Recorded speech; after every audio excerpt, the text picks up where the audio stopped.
క్రైస్తవ సంఘమా వింటున్నారా? మీరు మందిరానికి రావచ్చు, బైబిల్ చదవచ్చు, ప్రార్థన చేయొచ్చు, కానీ వ్యక్తిగతంగా మీకంటూ రక్షణ అనుభవం ఉండాలి అనగా క్రీస్తును సొంత రక్షకునిగా అంగీకరించిన దినం ఉండాలి అనగా మీరు చేసిన పాపముల నిమిత్తం పశ్చాత్తాపపడి వాటిని విడిచిపెట్టినటువంటి ఒక దినం ఉండాలి. దాన్ని బైబిల్ సెలవిస్తుంది ఏమిటంటే తిరిగి జన్మించుట. ఏమని? తిరిగి జన్మించుట. ఇంగ్లీష్లో ఏమన్నారంటే బోర్న్ అగైన్, మళ్ళా జన్మించటం. శరీరానుసారంగా ఏ విధంగా తల్లి గర్భంలోంచి మనం జన్మించామో ఆత్మానుసారంగా మనము జన్మించవలసి దినము ఉందే.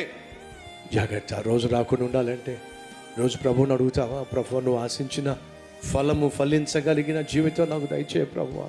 బతుకున్న 3 నాళ్ళు అసలు సిసలైన నిజమైన ఆత్మీయునిగా, ఆత్మీయురాలుగా, ఆత్మఫలము ఫలించే అద్భుతమైన ఆత్మీయత నాకు దయచే ప్రభువా.